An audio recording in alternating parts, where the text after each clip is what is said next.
Chers téléspectateurs, bonsoir. Bienvenue dans le Café économique, l'émission qui débat des questions économiques au Niger et au niveau international. Aujourd'hui, pour ce Café économique, j'ai le plaisir de recevoir le haut-commissaire à la modernisation de l'État, M. Amadou Saleh Oumarou. Monsieur le haut-commissaire, bonsoir. Bonsoir, M. Selou. Vous êtes notre invité aujourd'hui pour parler de la modernisation de l'État. Alors, la modernisation de l'État est un sujet très important dont on parle aujourd'hui un peu partout à travers le monde, notamment dans les pays en voie de développement. La modernisation de l'État se pose parce que la mondialisation l'impose, les notions de performance à la fois publique et privée l'imposent, et notamment dans le secteur privé aussi, on parle de plus en plus de modernisation, que ce soit de modernisation de l'agriculture, de modernisation de l'industrie, de modernisation de tous les secteurs économiques pour une meilleure performance.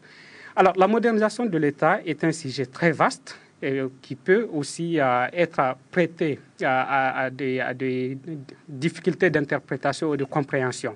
C'est pour cela, Monsieur le Haut-Commissaire, pour commencer, je vais vous poser une question très sémantique. C'est quoi exactement la modernisation de l'État ? Merci. Souffrez-en un peu avant de répondre à votre question, de remercier au nom du cabinet du Premier ministre dont le Haut-Commissariat est rattaché et au nom de l'ensemble de mon personnel très dynamique, très motivé, vous remercier pour avoir pensé nous offrir à ce plateau pour vous parler de modernisation. Et bien, comme vous le dites, la modernisation est un sujet très vaste, un sujet qui intéresse tout le monde, qui nous interpelle tous. Mais avant, retenez quand même que le Haut-Commissaire à la modernisation de l'État a été créé en décembre 2005 et a eu comme pour mission principale d'initier, de concevoir, de suivre et d'évaluer toute action de modernisation au sein de notre administration, les ministères et au niveau de l'ensemble des collectivités territoriales. Maintenant, pour venir à votre question, la modernisation, eh bien, c'est tout simple. Quelqu'un qui n'est pas moderne, ça veut dire que c'est quelqu'un qui est resté encore traditionnel. Donc, et peut-être que je prendrai un exemple pour vous permettre de bien comprendre. Vous voyez, il y a quelques années, par exemple, au village, nos parents, pour produire, par exemple, la boule, qui est quand même le plus favori, sont obligés de piler. Donc aujourd'hui, c'est inadmissible qu'au XXIe siècle, avec tout ce qui a eu comme évolution technologique, que c'est nos parents, nos sœurs, nos mères continuent de souffrir en pilant. Il y a aujourd'hui des moyens modernes qui sont disponibles, qui permettent en un délai assez record de pouvoir disposer de cette farine de mil dans des délais records. Donc en transposant cela dans le monde moderne, au niveau de l'administration publique, eh bien, moi, je demanderais à nos téléspectateurs de retenir tout simplement comme définition de la modernisation. Qu'est-ce que c'est que moderniser? L'action de moderniser, eh bien, consiste à s'interroger, à se questionner, à se demander est-ce que l'on est réellement en phase avec son contexte? Est-ce que ce que nous faisons aujourd'hui correspond réellement à nos pratiques? Est-ce qu'il n'y a-t-il pas un moyen meilleur, plus efficace, plus court qui permet de le réaliser? Et donc, vous voyez que si on comprend que moderniser, c'est se questionner, c'est pour vérifier si l'on est en phase avec son contexte afin de prendre les mesures correctives pour s'y adapter, eh bien, ça veut dire que la modernisation ne se rate jamais. On est en perpétuelle phase de modernisation. C'est un questionnement permanent, une remise en cause permanente. Alors, justement, monsieur le commissaire, puisque là, c'est vraiment la modernisation dont on parle, mais à l'échelle de l'État, c'est quoi aujourd'hui les caractéristiques d'un État moderne? Très bien. Un État moderne, c'est un État où les services publics sont délivrés dans une qualité la meilleure. Un État moderne, c'est un État qui est bien gouverné, c'est un État où les dépenses publiques sont maîtrisées. Un État moderne, c'est un État où l'administration fonctionne de manière moderne, c'est-à-dire que certaines procédures sont dématérialisées et les usagers n'ont pas besoin de se déplacer, n'ont pas besoin de perdre beaucoup de temps pour être satisfaits. Ils peuvent rester chez eux, on peut leur raccourcir les délais de déplacement et tout en ne fournissant pas beaucoup d'efforts, ils peuvent avoir la satisfaction recherchée. Un État moderne, c'est également un État où les procédures sont très simplifiées, c'est-à-dire que vous n'avez pas besoin aujourd'hui pour avoir un certificat, comment dirais-je ce que la justice fait, un certificat, un casier judiciaire, de vous déplacer dans la localité de votre naissance. Vous devez être en mesure aujourd'hui, avec tout ce qui est disponible sur le marché international, sur vraiment le monde moderne, de disposer de ce casier judiciaire tout en étant dans votre circonscription de résidence. Alors, donc, c'est en quelque sorte l'un des volets peut-être de la modernisation, c'est l'amélioration de la relation entre l'administration et l'usager.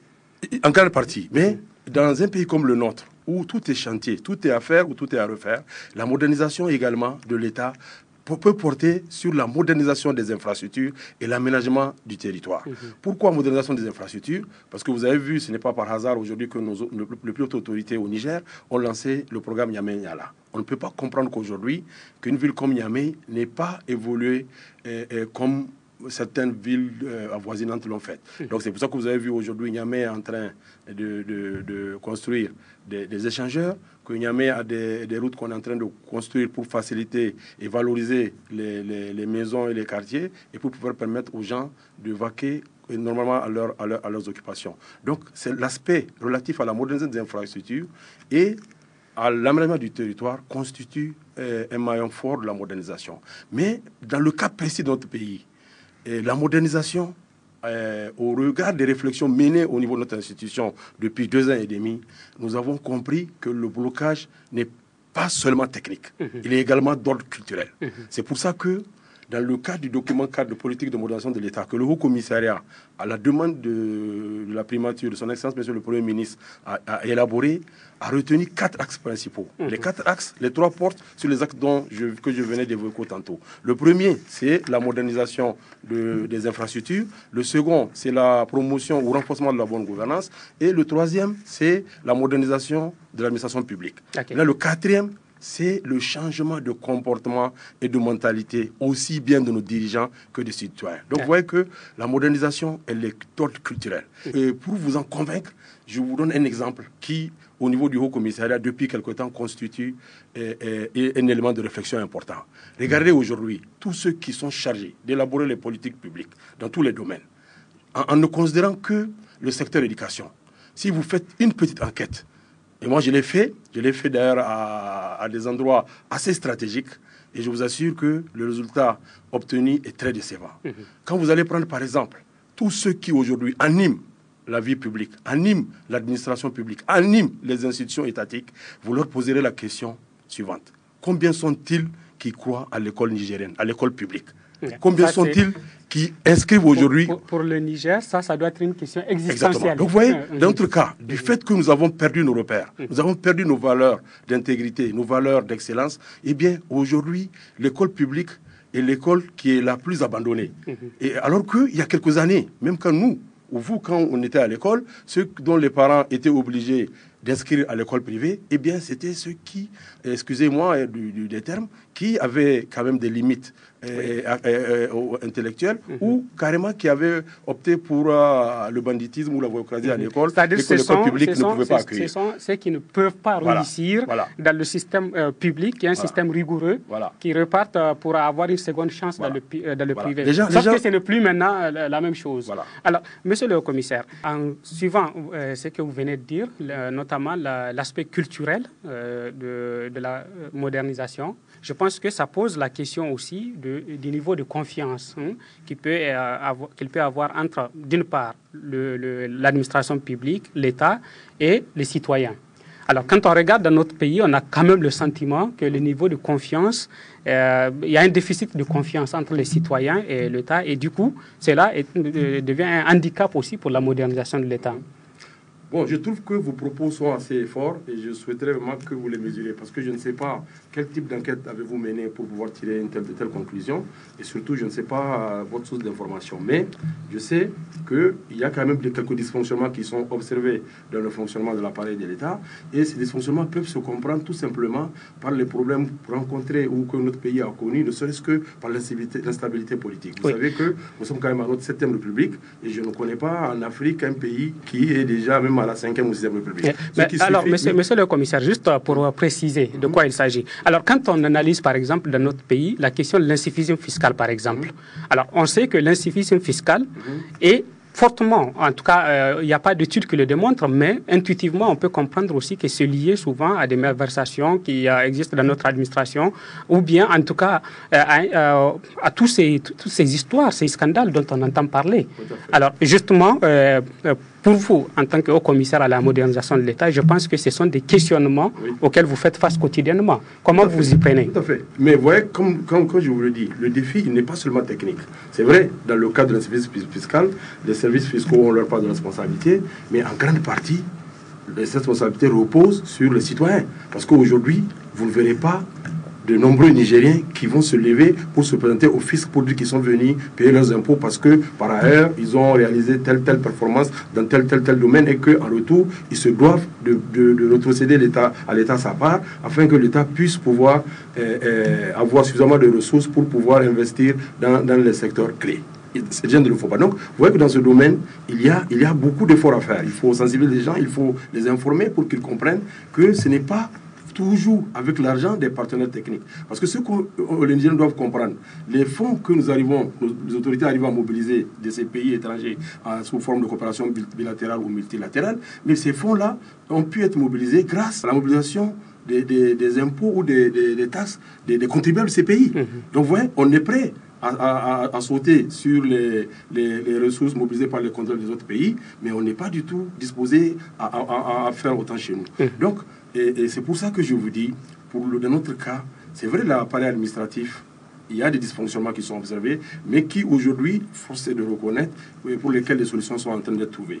Et je m'en vais pour citer, par exemple, sous l'impulsion du cabinet du Premier ministre, dont son Excellence, Monsieur le Premier ministre, le Haut Commissariat a initié un chantier qui a produit déjà des résultats. C'est le processus dynamique de modernisation des services publics qui repose entièrement sur l'amélioration de la qualité des services publics. Ça consiste à placer le citoyen au cœur de l'action publique. Comment cette action est menée? Parce que pour revenir à Monsieur le Haut-Commissaire sur la question du civisme, bon, ce n'est pas ça le thème de notre émission, mais je pense qu'on peut faire le parallélisme entre modernisation de l'État, les chantiers que vous êtes en train de mener en ce moment, et la bonne gouvernance.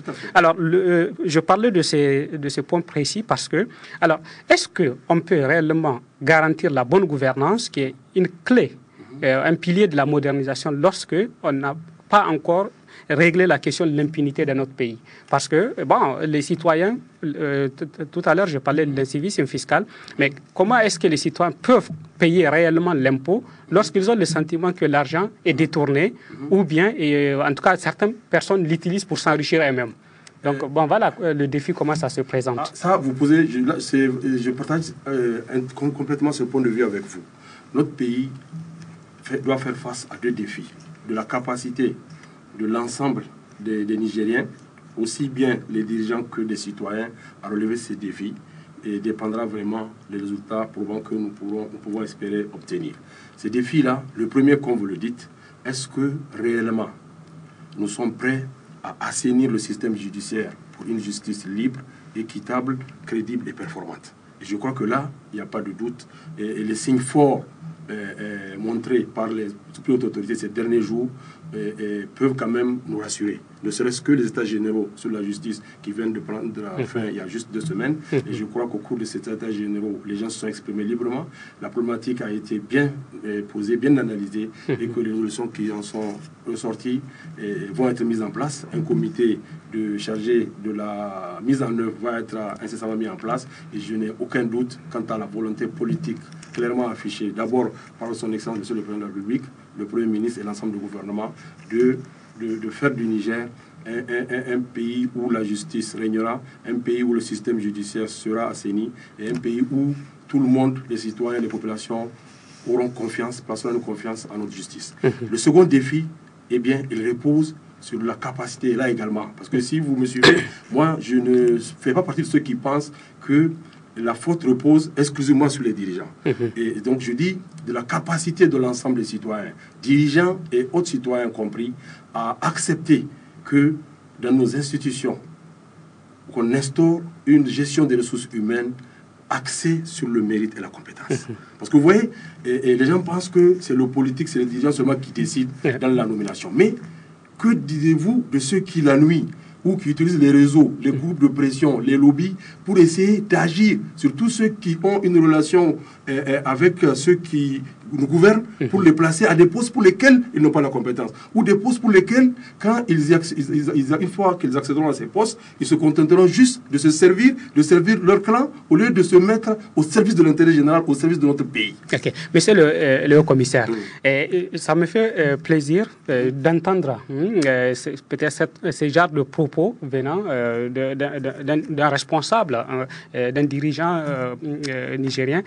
Le président de la République avait dit une fois dans un de ses discours que le Niger n'est pas un pays pauvre, mais c'est un pays mal géré. Alors, justement, nous sommes au cœur de la problématique, puisque nous avons l'opportunité de vous avoir aujourd'hui. En tant que haut commissaire à la modernisation de l'État, est-ce que ce que vous venez de nous dire, est-ce que c'est quelque chose qui est partagé avec l'ensemble des décideurs aujourd'hui? Est-ce que les gens sont sensibilisés à cela? Et si oui, est-ce que vous avez espoir que réellement notre pays va aller dans le sens de la lutte contre l'impunité? Parce que, comme nous l'avons dit tout à l'heure, l'impunité est un frein à la modernisation de l'État. Est-ce qu'il y a des mesures fortes qui sont appuyées par votre haut commissariat dans ce sens? Non, le haut commissariat est une organisation de mission. Le haut commissariat essaye, dans la mesure du possible, de par la compréhension qu'il a des objectifs, des ambitions, des aspirations des plus hautes autorités, à apporter sa contribution à leur réalisation.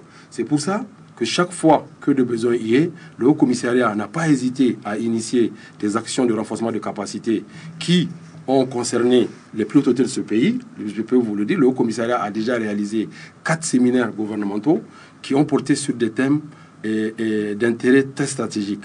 Et j'ai encore en mémoire le thème sur la fonction de ministre, le thème sur la corruption qui a été animé en collaboration avec la Alcia, etc. Donc le Haut Commissariat essaye, d'un point de vue technique, d'accompagner le gouvernement dans la mise en œuvre des programmes et des politiques publiques.